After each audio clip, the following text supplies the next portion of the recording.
একটা Android phone কয়েক মাস ব্যবহার করার পর সেটা কিন্তু ধীরে ধীরে স্লো হতে থাকে। ডোন্ট ওয়ারি, আপনি চাইলে সেই ফোনটাকে আবার নতুনের মতো ফাস্ট করে ফেলতে পারেন কিছু টিপস জানার মাধ্যমে। চলুন আপনাদেরকে সেই টিপসগুলাই দেখাই। বরাবরের মতোই আপনাদের সাথে আছি আমি হিমেল। মূল ভিডিওতে যাওয়ার আগে মাস্ট বি চ্যানেলটিকে সাবস্ক্রাইব করার রিকোয়েস্ট থাকবে, কারণ এরকম ইন্টারেস্টিং ভিডিওগুলো কিন্তু প্রতিদিনই আমাদের চ্যানেলে আপলোড হচ্ছে।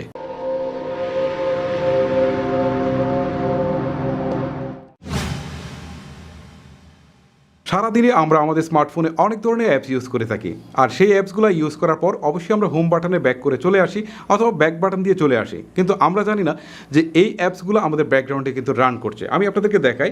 প্রথমে হচ্ছে ব্যাক বাটন, তারপর একটা হোম বাটন, তারপরে দেখেন টি ডটস রয়েছে। এটা আপনারা এখানে একটা সার্কেলের মতো, স্কোয়ার সার্কেলের মতো থাকতে পারবে। এখানে ক্লিক দেওয়ার পর আপনারা দেখতে পারবেন যে এই অ্যাপসগুলো আমি ইউজ করেছি, এগুলো কিন্তু প্রত্যেকটাই আমার ব্যাকগ্রাউন্ডে রান করছে। সো বুঝতে পারছেন, এগুলো কিন্তু আমার র্যামের উপর একটা প্রেশার ক্রিয়েট করছে। সো সেই ক্ষেত্রে আমি যদি নতুন কোনো কাজ করতে যাই তাহলে দেখা যাবে যে আমার এই র্যামটা যখন বিজি থাকবে তখন সেই ফোনটা কিন্তু স্লো দেখাবে। এক্ষেত্রে আপনারা মাস্ট বি চেষ্টা করবেন কাজ শেষ হওয়ার পর অবশ্যই র্যামটাকে ক্লিন রাখতে। আর যদি বলে যান তাহলে কিছুক্ষণ পর পর এই যে ক্লোজ অল অথবা ক্লিয়ার অল নামে একটা অপশন থাকবে, এইটা দিবেন। দেওয়ার পর দেখবেন সবগুলো চলে গেছে। এখন দেখেন আমার ব্যাকগ্রাউন্ডে কিন্তু কোনো অ্যাপস নেই। এটা যদি আপনারা সবসময় ফ্রি রাখতে পারেন তাহলে আপনাদের ফোনটা মাস্ট বি ফাস্ট থাকবে। অনেক সময় নানান প্রয়োজনে আমরা আমাদের ফোনে বিভিন্ন ধরনের অ্যাপস ইনস্টল করে থাকি। পরবর্তীতে এই অ্যাপসগুলো হয়তো আমাদের আর কাজে লাগে না, হয়তো 2 মাস 4 মাস 6 মাস চলে যায়, বাট আমরা সেই অ্যাপসগুলোতেই কোনো কাজ করি না। কিন্তু আমরা নিজেরা জানি না যে এই অ্যাপসগুলো কিন্তু আমাদের ইন্টারনাল স্টোরেজে মূলত ইনস্টল হচ্ছে, যার ফলে কিন্তু সেখান থেকে একটা মেমোরি দখল করে নিয়ে যাচ্ছে। আর এই অ্যাপসগুলো যখন আমাদের ফোনে ইনস্টল থাকে তখন কিন্তু প্রসেসরের উপরেও একটা প্রেশার ক্রিয়েট করতে থাকে।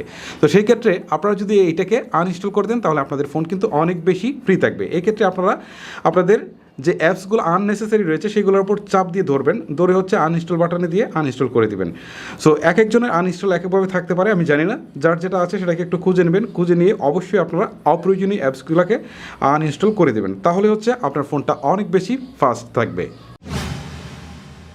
একটা জিনিস খেয়াল করে দেখবেন যে প্রত্যেকটা স্মার্টফোনে কিন্তু উইজেট আছে। উইজেট হচ্ছে এই যে দেখেন আমার স্মার্টফোনটা একদম উপরের দিকে, এখানে দেখাচ্ছে টেম্পারেচার, নিচে দেখাচ্ছে হচ্ছে লোকেশন। সো আরও অনেক কিছু দেখায় অনেক স্মার্টফোনে। সো এতে হয় কি, আমাদের ফোনটা স্লো করে দেওয়ার জন্য এই যে তারা সার্ভারের সাথে বারবার কানেক্ট হচ্ছে, এতে কিন্তু আমাদের প্রসেসরটাকে বিজি রাখছে, আমাদের র্যামটাকে বিজি রাখছে, যে কারণে আমাদের ফোনগুলো স্লো হয়ে যায়। আর যারা ডাটা ইউজ করে মূলত ইন্টারনেট চালান তাদের অবশ্যই এখানে ডাটাও কিন্তু খরচ হয়, কারণ এই যে বারবার সার্ভারের সাথে কানেক্ট হচ্ছে, তথ্য আপডেট করছে, এক্ষেত্রে ডাটাও খরচ হচ্ছে অনেক বেশি। সো আপনারা চেষ্টা করবেন এগুলোকে রিমুভ করে দেওয়ার জন্য। এই জন্য জাস্ট এই উইজেটের উপরে ক্লিক করে ধরবেন, ধরার পর এই যে এই পাশে দেখেন রিমুভ দেখাচ্ছে, রিমুভ অথবা আনইনস্টল যাই দেখাক আপনারা এখান থেকে এটাকে রিমুভ করে দেবেন। সো এভাবে যদি আপনাদের ব্যাকগ্রাউন্ডটা যদি ফ্রি রাখতে পারেন তাহলে আপনার ফোনটা মাস্ট বি ফাস্ট হয়ে যাবে। বর্তমান সময়ে আমরা স্মার্টফোনগুলোতে সবচেয়ে বেশি ইউজ করে থাকি ফেসবুক বা ইউটিউবের মতো ভারী অ্যাপসগুলো। সো আমাদের র্যাম যদি কম হয়ে থাকে বা রম যদি কম হয়ে থাকে, যেমন 332 বা 464, তাহলে সেই ক্ষেত্রে এই অ্যাপসগুলো ব্যবহার না করাই ভালো। এগুলো যদি ব্যবহার করতে যান তাহলে আপনার ফোনের উপর অনেক বেশি প্রেশার ক্রিয়েট করে থাকে, কারণ এগুলো অনেক ভারী অ্যাপস। সেই ক্ষেত্রে আপনার ফোনটা কিন্তু অনেক স্লো হয়ে যায়। এক্ষেত্রে আপনারা চেষ্টা করবেন এই অ্যাপসগুলোর লাইট ভার্সন আছে সেটা ইউজ করতে, যেমন মেসেঞ্জারের লাইট ভার্সন আছে, ফেসবুকের লাইট ভার্সন আছে, তারপর হচ্ছে ইউটিউবের হচ্ছে ইউটিউব গো আছে। এইগুলো যদি আপনারা ইউজ করে থাকেন তাহলে আপনার ফোনটা কিন্তু অনেক বেশি ফাস্ট হবে। এক্ষেত্রে আপনার র্যাম যদি 6GB বা 8GB হয়ে থাকে বা স্টোরেজ যদি 128 বা 256 হয়ে থাকে তাহলে কিন্তু আপনারা ফেসবুকের মেইন যে ভার্সনগুলো আছে বা ভারী ভার্সনগুলো আছে সেগুলো ইউজ করতে পারেন। সো আপনার ফোনটাকে যদি আপনি ফাস্ট রাখতে চান 464GB র্যামের বা 332-এর, তাহলে অবশ্যই আপনাকে লাইট ভার্সনগুলো ইউজ করতে হবে। দেখতে সুন্দর লাগে বলে অনেক সময় আমরা লাইভ অয়েল পেপার অথবা অ্যানিমেটেড অয়েল পেপারগুলো ইউজ করে থাকি, কিন্তু আমরা নিজেরাও জানি না এইগুলাই মেইনলি আমাদের ফোনটাকে অনেক অনেক বেশি স্লো করে দেয়। কারণ এইগুলো দেখা যায় যে আমাদের র্যাম বা রম দুটার উপরে অনেক বেশি প্রেশার ক্রিয়েট করে থাকে। সো আপনারা যদি চান যে আপনাদের ফোনটা ফাস্ট থাকুক তাহলে অবশ্যই এই অ্যানিমেটেড অয়েল পেপার বা লাইভ অয়েল পেপারগুলো থেকে বিরত থাকবেন। আর অনেক সময় অনেকে দেখা যায় যে বিভিন্ন ধরনের লান্সার ইউজ করে থাকে। সো এইগুলাও কিন্তু ফোনটাকে অনেক বেশি স্লো করে দেয়। এই থার্ড পার্টি লান্সারগুলো মাস্ট বি ব্যবহার থেকে বিরত থাকবেন। ভিডিওর পরবর্তী অংশে যাওয়ার আগে আপনাদেরকে রিকোয়েস্ট করব এই ভিডিওটি মাস্ট বি আপনার ফেসবুকের টাইমলাইনে শেয়ার করে দেবেন। এতে হয়তো আপনার ফ্রেন্ড লিস্টে থাকা অনেকের উপকার হবে, আর এই যে আমরা ভিডিওটা বানাচ্ছি সেটারও কিন্তু একটা অনুপ্রেরণা পাবো। এবারে যে টিপসটি দেখাবো সেটা করার জন্য অবশ্যই আপনার স্মার্টফোনের সেটিংসে যেতে হবে। ওকে, আমি সেটিংসে ক্লিক করলাম। ক্লিক করার পর এখান থেকে আমাকে খুঁজে বের করতে হবে মাই ডিভাইস বা অ্যাবাউট ডিভাইস, ঠিক আছে। আমি অ্যাবাউট ডিভাইস আছে এটাতে ক্লিক করলাম। ক্লিক করার পর এখান থেকে হচ্ছে সফটওয়্যার ইনফরমেশন, এখানে দেখলাম, দেওয়ার পর এখানে হচ্ছে ভিল্ড নাম্বার, ঠিক আছে। ভিল্ড নাম্বার এটা কিন্তু প্রত্যেকটা স্মার্টফোনে আছে, আর শাওমির ফোনগুলোতে হচ্ছে MIUI ভার্সন নামে থাকবে।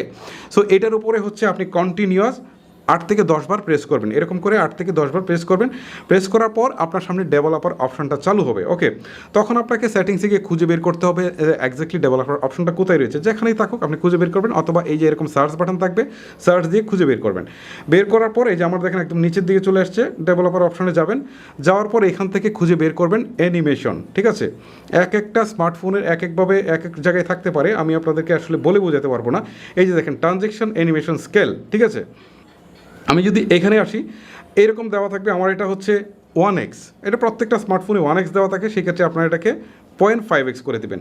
আবার নিচেরটা মানে আমার ফোন ফাস্ট রাখার জন্য আমি এটা কিন্তু 1x ছিল, এটা 0.5x করে দিয়েছি, এরকম করে। তারপর হচ্ছে অ্যানিমেটেড ডিউরেশন, এটাও কিন্তু আমি 0.5 করে দিয়েছি। এগুলো কিন্তু আপনাদের 1 করে থাকবে, এগুলোকে 0.5 করে দিয়ে দিবেন, ঠিক আছে। তাহলে কিন্তু আপনার ফোনটা অনেক বেশি ফাস্ট হয়ে যাবে। এবারে যে টিপসটি দেখাবো সেটা জানার জন্য অবশ্যই আপনার স্মার্টফোনের সেটিংসে যেতে হবে।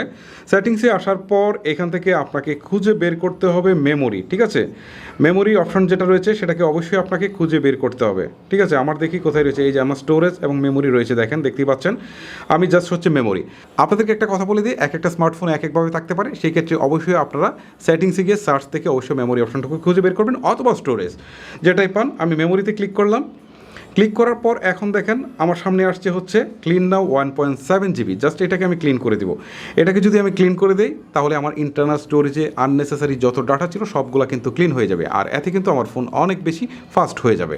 ভিউয়ার্স, এই হচ্ছে আমার আজকের ভিডিওটি আপনাদের কেমন লাগলো সেটা অবশ্যই আমাকে নিচে কমেন্ট করে জানাবেন। আজকের মতো আমি হিমেল আপনাদের কাছ থেকে এখানে বিদায় নিচ্ছি, দেখা হচ্ছে পরবর্তী ভিডিওতে। সবাই ভালো থাকবেন, সুস্থ থাকবেন, আল্লাহ হাফেজ।